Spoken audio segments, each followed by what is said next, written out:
I hate wearing masks. It's very uncomfortable. I think the info that's out there can be confusing. The masking is something I've always supported. I think it's a little too soon to lift it.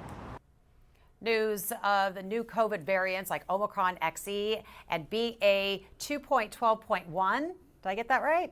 A lot to sort through each and every day, and many people now, of course, starting to feel that COVID fatigue. It appears COVID cases, though, are on the rise again, targeting those most at risk. The Morning Medical Update starts right now. Good morning, everyone. It is Monday, May 2nd. Thank you so much for being with us here on Facebook, on YouTube, and on Twitter. Coming up today, it is Melanoma Monday. Top tips to keep you and your family safe this summer and the important signs to look for. At 8:15, Dr. Dana Hawkinson will join us with the latest COVID-19 numbers. And it's another COVID surge on the way in the metro. We know numbers are growing on the East Coast and more of the virus is being found in our wastewater. So what should we expect in the next few weeks? We'll get to that. So get your questions sent in to us on YouTube, Facebook, Twitter, and you can email us at the Medical News Network. You can find links to those there on your screen. But first, it is the deadliest type of skin cancer. The American Academy of Dermatology now is hoping to stop growing cases of melanoma. It is Melanoma Monday, an awareness campaign during National Melanoma Month. A live look now at downtown Kansas City. And a little cloudy right now, but it's not going to be that way, hopefully, for long. On average, there are 215 sunny days per year in the Kansas City area, compared to the national state average of 205. Joining us now is medical oncologist Dr. Gary Doolittle to talk more about this. Dr. Doolittle, always good to see you. How are you? Good morning. Good morning. How common are melanoma cases overall? If we look at cancers across the board, obviously lung cancer and breast cancer are the most common. But if we look at skin cancers, melanoma falls in about the 5th or 6th in terms of incidence. And the other thing that I think is really important to remember about melanoma is it can affect really young people, as well as a peak toward the 60 and older group. So if caught early, melanoma can be cured.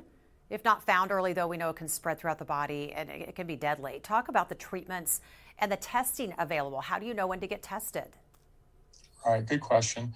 I think we probably know ourselves best, and we should be looking for skin changes.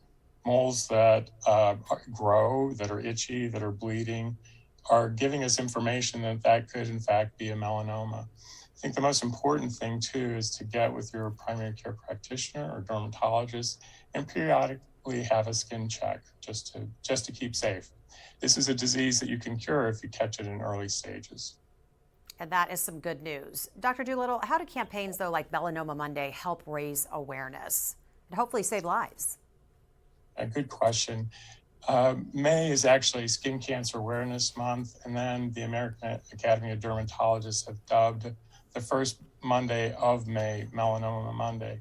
What we're really trying to do is raise awareness. I think this is a really effective way to do it. We hear a lot about breast cancer. We're hearing a lot more about lung cancer, and it's just really important to get the word out there for patients that may develop melanoma. And again, that awareness of a skin lesion that may change and should be checked out. I've got my appointment already set, Dr. Doolittle. Before you go, though, I've got to ask you your top 3 pieces of advice when it comes to skin protection as we start to think about vacationing with our family and our kids. And what do you want us to know? That's great. I mean, we're going to want to enjoy the sun, right? And many of us have kids that have sports and we're out through the day, and that's just part of life. I think the important thing is to protect yourself from UV radiation. Sunblocks, sunscreen, very effective. If you can avoid the sun from 10 to 4, that's optimal, although that's not necessarily practical. Sun protective clothing. Many articles that you buy now will actually tell you what the SPF factor is for that article of clothing. And the last thing, a day like today is a really good example of this. We can go out and it's cool, and it looks kind of gray outside, it's not sunny, but the exposure still is intense on a day like today. So we just have to maintain that vigilance every time we're out and exposed to the sun. Dr. Doolittle, I think before you've told me, enjoy the sun and get out and have fun, but just do it wisely, do it right. So we appreciate your insight always. Thank you so much. Thank you. Well, as we have been showing you the last few weeks, COVID hospitalizations are on the rise again. And the latest numbers from Marc show that also the cases here in the Kansas City metro are going up. Since the middle of last month, those cases have been increasing. And the latest tests on the wastewater in Kansas and Missouri finds that in Leavenworth, Wyandotte, and around Independence and in Lee Summit, the viral load increased 40% over the last week. As we continue to keep you COVID informed, we realize many are, of course, suffering from COVID fatigue. And with good reason. We are now into year 3, and it just feels like it has been way too long. So with news of a new set of variants and increased viral counts in the wastewater, people we spoke with say it's just another day in what they say is the new normal. Haven't ate out as much, it was probably 2 years when me and my wife really went out to eat somewhere. We do a lot of carry-outs and stuff. I mean, we cook at home a lot. I hate wearing masks. It's very uncomfortable, and I just don't want to wear masks anymore. It's just so irritating. I think the info that's out there can be confusing. I think if they just kept it simple, it would be amazing. It would probably help people in terms of knowing what's actually happening, on the street. The masking is something I've always supported. I think it's a little too soon to lift it. It's in some cases anyway, at least like the transportation and stuff, I fly a lot. A mixed bag of how people are feeling about COVID. Dr. Dana Hawkinson, Medical Director of Infection Prevention and Control. Of course, we're talking COVID, so you're front and center with us today. Also, we brought in Dr. Nathan Bahr, infectious disease specialist as well. So we'll be talking to you and answering some questions. We've got Dr. Jessica Callender-Rich, geriatric medicine and hospice and palliative medicine specialist here at the health system. And we're also joined by Dr. Marc Johnson. He is lead researcher with the Sewershed Surveillance Project at the University of Kansas. Good morning to all of you. Thank you for being with us today. Dr. Callender-Rich, I'm going to start with you. So you're seeing an increase in COVID cases in nursing homes around the metro. What exactly do we know about this? We know that the cases are going up very slowly and in a really sporadic fashion, but we're seeing more than we had been seeing over the past few weeks. And frankly, we're really hopeful that this is not going to turn into big numbers like we've seen previously. People continue to not be super sick, but the cases are there and they're increasing. So we know these hospitalizations are going on. Are you seeing any type of different symptoms that maybe we haven't seen in the past among your patient population that you treat? Not as of yet. It's really been a lot of upper respiratory coughs and colds, maybe a little more GI upset, but otherwise it's been pretty standard. And do you know what kind of variant that is spreading? Any word on that? So on the Kansas side, at least, they have not had a lot of huge outbreaks, and they haven't had deaths from the nursing home population as of yet, specifically from COVID, so they haven't speciated those out right yet. All right, so let's bring in Dr. Bahr and Dr. Hawkinson today. So FDA panel to discuss Novavax COVID vaccine for adults, Pfizer and Moderna shots for kids in June, coming up very quickly. What is the Novavax vaccine? How does it differ from Pfizer and Moderna? Dr. Hawkinson, get us started. Yeah, well, Novavax is a protein subunit vaccine. All that means is they've actually taken the spike, they've grown it artificially in the lab, they've then attached that to an adjuvant which helps that immune response, and basically they are injecting the spike itself into you. You're developing an immune response to that. It's perfectly safe. It's older technology. We have other vaccines that are protein subunit vaccines, again, extremely safe. And if this looks to provide adequate protection, it's just one more thing that people can use, especially if they have concerns about the other vaccines that are on the market. Just one more thing to help give you that safer amount of protection compared to infection, and that's with this vaccine. Dr. Bahr, we know Omicron's been the dominant variant, but help us sift through these new variants. What do they mean? What kind of concern should we have? Yeah, well, there's the BA.2 variant of Omicron. That's still the sort of main one in our area of the country. It's over half at least. At least last week's data showed that. There's a couple other variants circulating as well. I think the ones to maybe sort of keep in the back of our minds right now, there's a BA.4 and a BA.5 that have been found in South Africa, and there's some preprint data, so meaning not yet peer-reviewed data, that suggests perhaps those variants are able to evade antibody responses from people that have been infected with Omicron in the past. So I think those are ones to keep an eye out for, specifically when we're talking about potential future waves. But at the moment, it's still BA.2 that we're seeing a lot here. Dr. Hawkinson, over the last couple of years, we've had people ask, they always would have asked from you, what's this new variant? Yeah. It feels like almost they're like beat us to the punch. And I think you're always trying to help them understand which ones to be concerned about and which ones not. What kind of insight do you have? I mean, the best ones to be concerned about, certainly the World Health Organization, CDC, develop criteria for variants of concern. So which ones should we be concerned about? We know that Omicron was, BA2 is, just like Dr. Bahr said, BA4 and BA5. They evade that antibody response. And we saw that happen. There's a good published story article in New England Journal of Medicine showing that people who were infected only with Omicron, who had no vaccination, they did not develop any antibodies towards anything else like BA2. However, those people that were vaccinated previously got infected with Omicron, they did have then development of antibodies toward BA2 as well. So I think that continues to emphasize the point that vaccination does help. It does help develop antibodies even toward variants that we haven't seen before or have not been previously identified. I think that's the important issue. The other important issue is we will continue to see more variants. That is what viruses do. That is what this virus is doing, continues to evolve based on our immune protection and other things as well.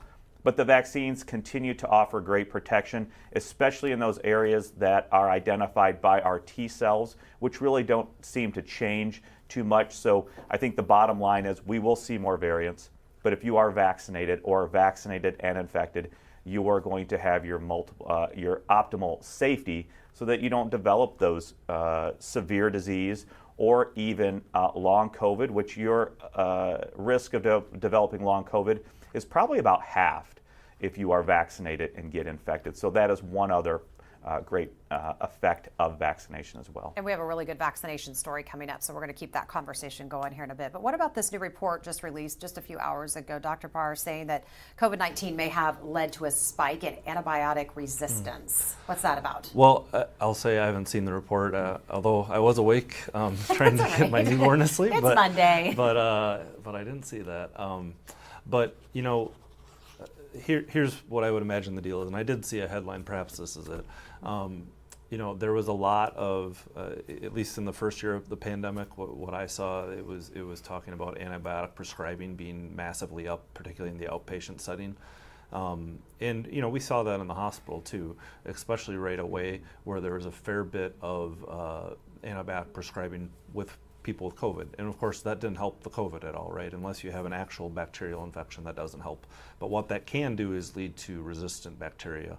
And so again, it's that sort of same old story we tell people a lot, when they have a viral infection, you don't need antibiotics, it isn't going to do any good, and all it's going to do is potentially give resistant bugs a chance to form. But Nate, again, that's nothing new. Just like you mentioned, we have one of our colleagues, Dr. Kelly Warwick, is working with the state to help reduce that amount of those outpatient antibiotics, those Z-Paks or amoxicillin that are prescribed when people have sniffles, because we know 75 to 80% of those things are viral illnesses, and those are really what can lead to increased antibiotic resistance rate, just as Dr.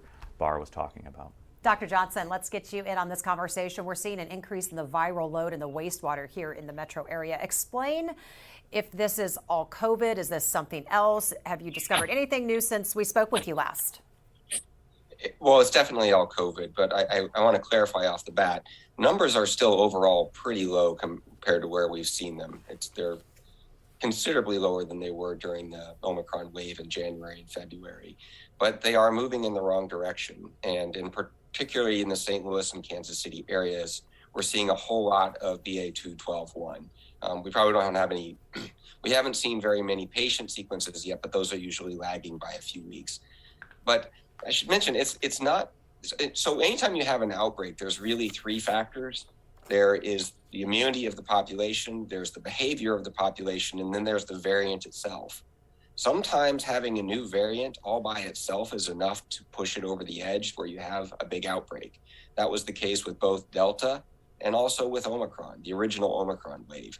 We could watch it throughout the state. We would watch the sewer sheds. We would see it first appear, and then without failure, within 2 or 3 weeks, we would see a giant increase in the amount of RNA from the Sewershed and also the number of diagnosed patients.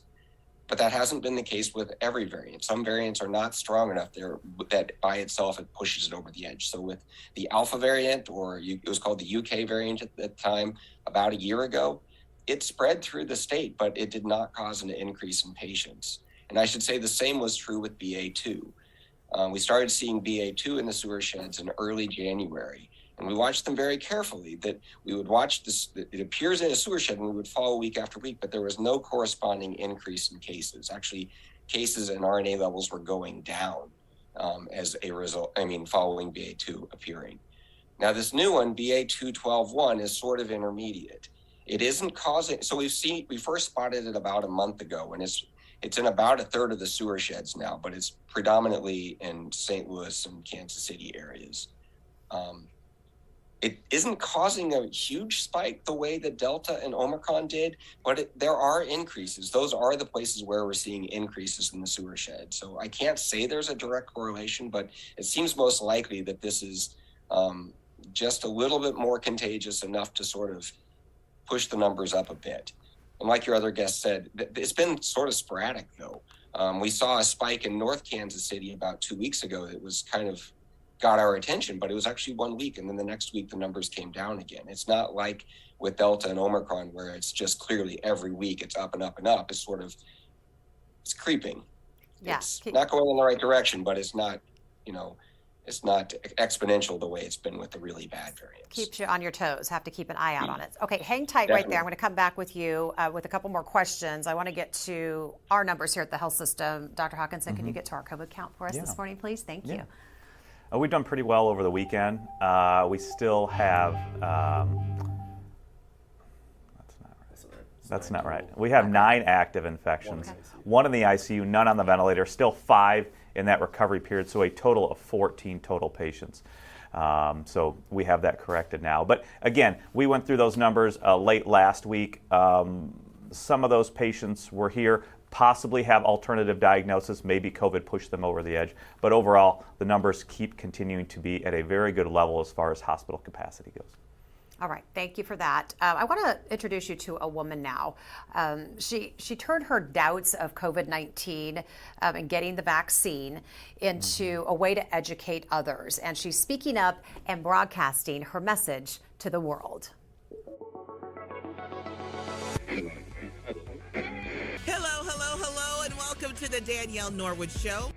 I'm Danielle Norwood. I'm amped up because it's Friday. Kansas radio talk show host Danielle Norwood has a big voice. Tune in to more of our antics coming up on the Magic Morning Show. And a big reach on Magic 107.7. I'm kick his behind. And with that big voice comes an even bigger responsibility, especially when it comes to public health and the COVID-19 vaccine. I think by being more intentional in terms of connecting with the African American community, also other people, all people of color. I think that sometimes we just assume that they're hearing all the messages that everybody else is hearing, and that's not correct. And to be able to have people who look like us talk to us and not talk at us, but really communicate with us and to understand the concerns of the community and really provide answers. People want to know what she thinks, and they wanted answers. One of the things that I've been very critical of this entire time is that there's so many messages coming at us. There's so many people saying so many different things that it's really confusing to the public. But when it came to the science behind the vaccine, Danielle, a leader in her community, wanted answers too. The biggest concern that I had initially was that it was all too soon.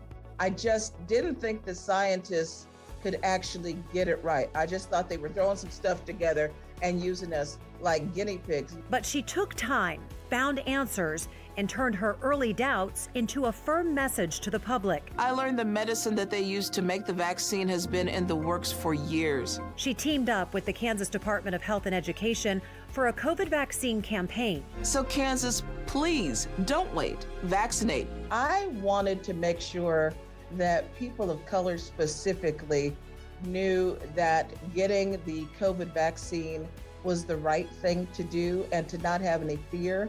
There are a lot of misconceptions out there that I listen to. When I talk to people who are authorities on the subject, a lot of my fears were taken care of, and I decided to go and tell what I knew.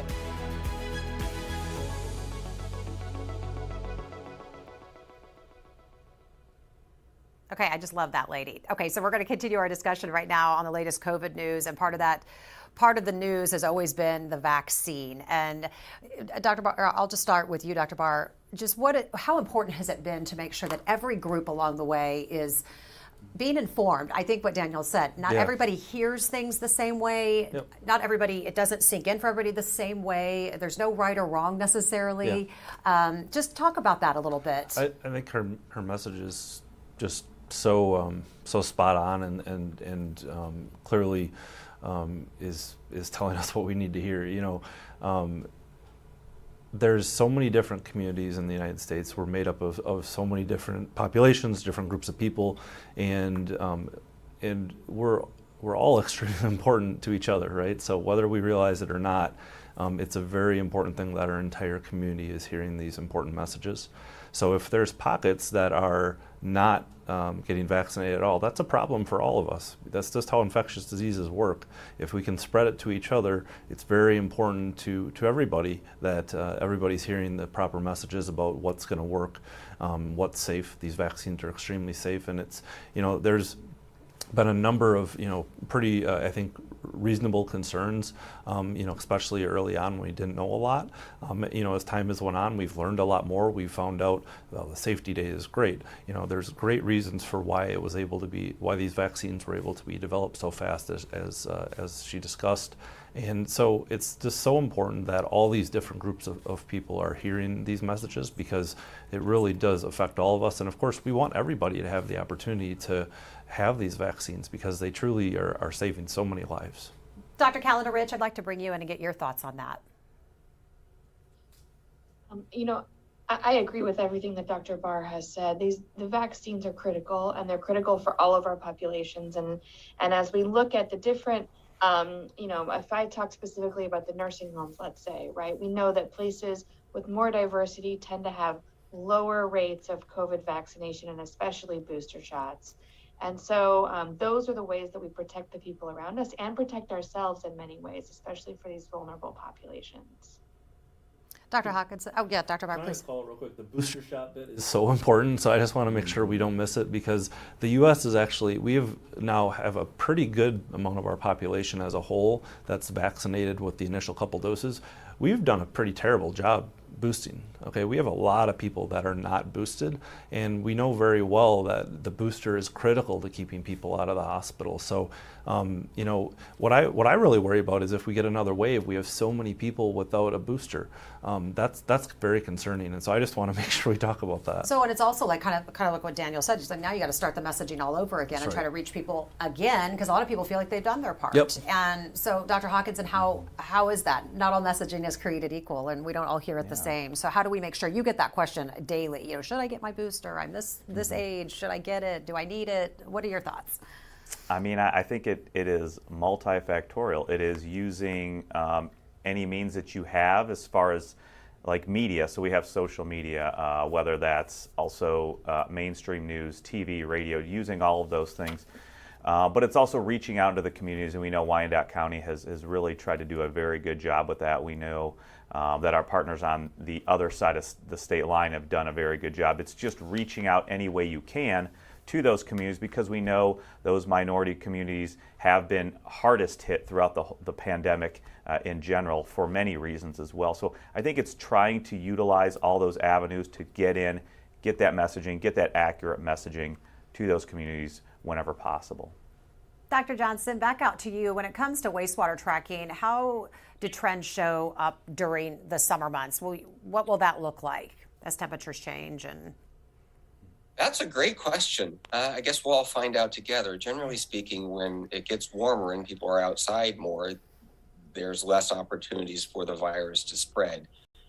However, that's only, that's behavior. That's, like I mentioned, one of the three factors. It still also depends on what happens with people's immunity and what new variants appear.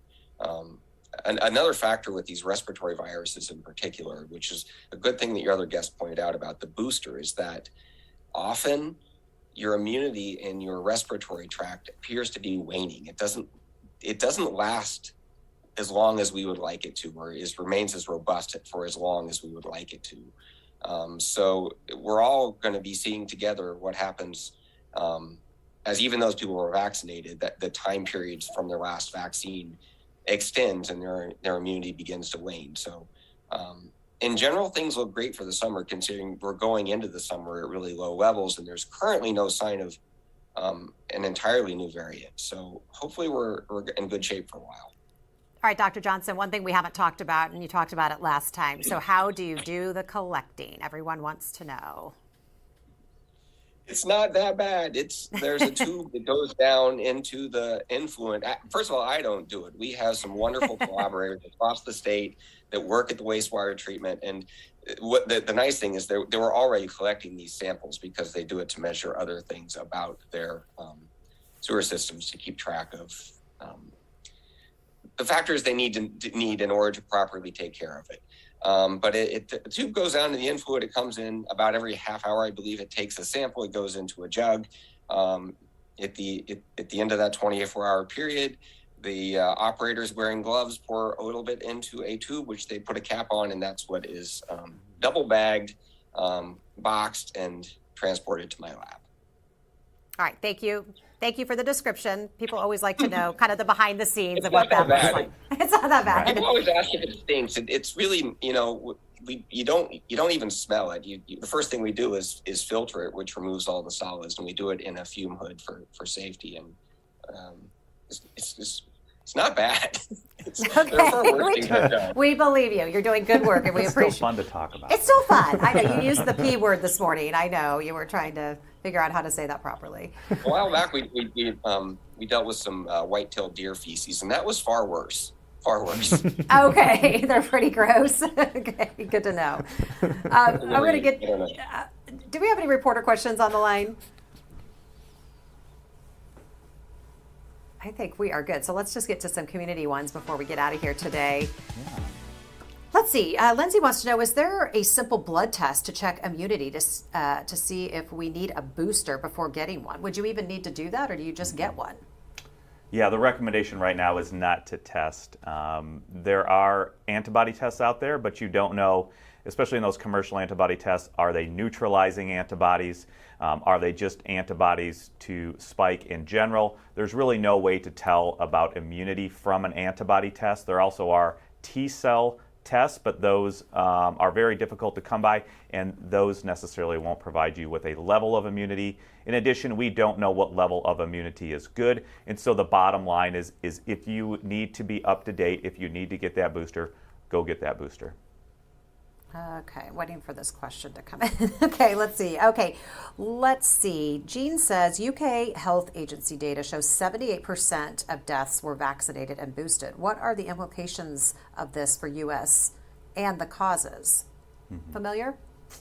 So I don't know the latest iteration of that report, but I guess my inkling would be that it probably has to do with like what are our absolute numbers and what are the overall vaccination numbers. So, if you have a population that's highly vaccinated and still includes, as our health system does, a lot of patients that have suppressed immune systems, so that we know those vaccines won't work as well, then you're going to see a lot of vaccinated folks simply because so many are vaccinated get sick, right?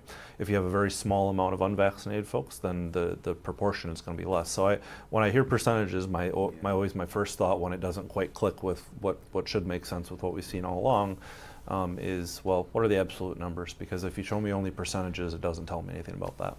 Yeah, I would agree with that totally. I mean, I think you have to look at that total number. I mean, we've always said we would prefer if 100% of the people that came into the hospital were vaccinated and boosted. If they came in for COVID, were vaccinated and boosted for COVID, because what would that mean? Overall, our total numbers are going to be extremely low as compared to what they were before.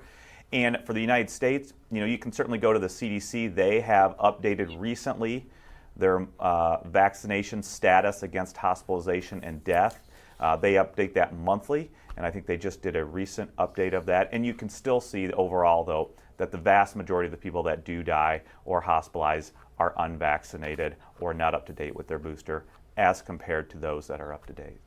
Question from, this is a good one because we get that, is about our long haul clinic. Jamie wants to know, do we still have the long haul clinic? And are we looking for clients for any studies? Are we still doing studies?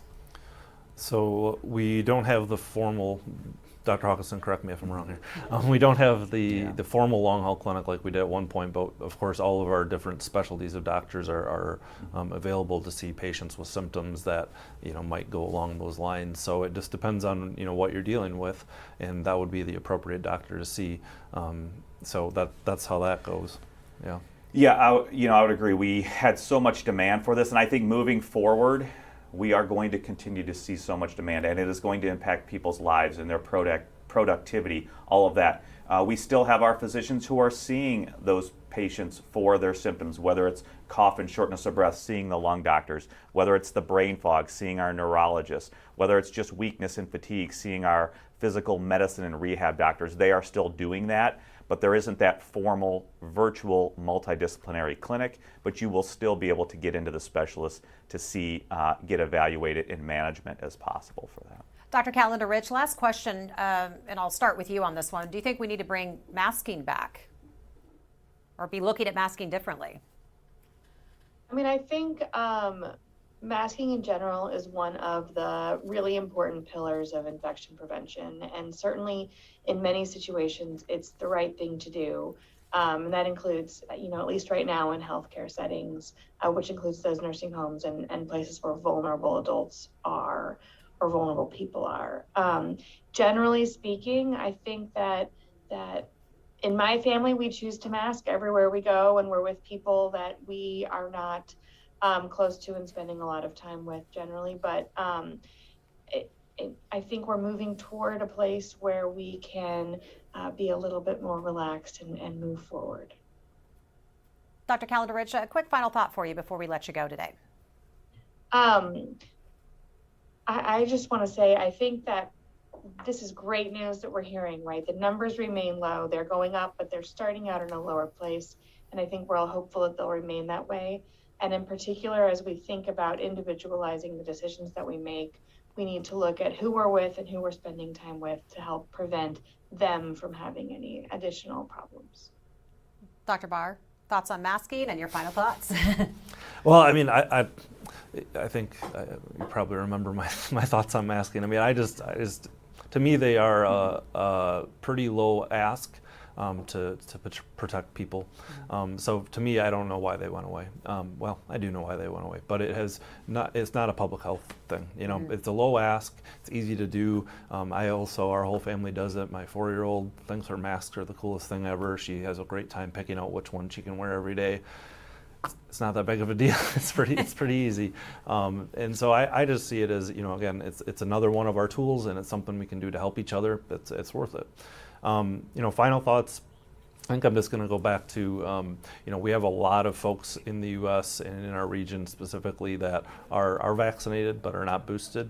It's not too late to do that. We don't know what's coming down the road. There are these new variants popping up, and as Dr. Hawkinson said, as long as we have uncontrolled virus around the world, which we absolutely do, we're going to continue to see a lot of variants popping up eventually. So, now's the time. Protect yourself.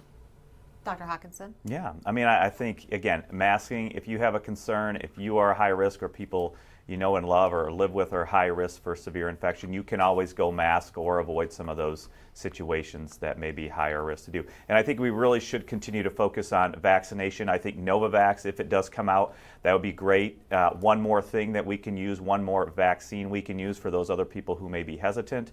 And we know that hopefully children like Dr. Bahr's 4-year-old may be able and eligible to get vaccination soon. I think they're talking about within a month they may be able to be dosing those children under 5. I think that's important to understand, but also vaccination does help. We know vaccination protects you, decreases your risk of hospitalization, severe disease, and death if you are up to date. We know that it can reduce your risk of getting long COVID, and that is very important for people's everyday lives and their quality of life as well. So those are very good things. Even if you have long COVID, we do see some evidence that getting vaccinated does help reduce those symptoms as well. So we'll just continue to endorse vaccination, and hopefully soon we'll get Novavax and we'll get those pediatric vaccines as well. Dr. Marc Johnson, always great to have you on. Final thoughts from you this morning. I usually let the decisions about mask mandates be left to the professionals. I still wear a mask. The one exception where I will give my opinion is I really do wish people were still wearing masks in planes, because people have to travel, and it's a place where you're in tight quarters for a while. I think masks are still a good idea there in particular. We always appreciate your opinion. Thank you so much. Have a great Monday. You too. Developing this morning, the first known case of a chicken passing the highly contagious strain of the bird flu to a human has been discovered, and it's happening in the state right next door in Colorado. Dr. Hawkinson, I'm not done with you yet. I've got to ask you about this. It's said to be a pretty rare occurrence, but should we worry about this? These things hit the news and... Yeah, I mean, I think we have seen this before where humans can be infected. Again, right now, it continues to be low risk. That particular patient is doing well, was young, otherwise healthy, did receive antiviral therapy. There isn't widespread spillover events from these birds or these fowls to humans, and there hasn't been any human-to-human transmission. It's something that we always need to be careful about, and so I think we have those methods in place to monitor, but we'll just kind of see how this story develops. Unfortunately, what we do know is that the H5 flu is a huge outbreak and epidemic right now in our bird populations. All right. Yeah. Thanks for the insight. All right, now everyone, thank you so much for being with us today. Don't forget you can catch our show anytime by logging onto Facebook, YouTube, and Twitter. Make it a great day. Coming up tomorrow on the Morning Medical Update. Nearly 300,000 people in the metro have diabetes. Is a new fad diet the cure? What doctors are saying about this growing trend and if cures are on the way. See you at 8 on these social media channels. Subscribe to our Morning Medical Update and Open Mics with Dr. Stites podcasts. Now everywhere podcasts are available.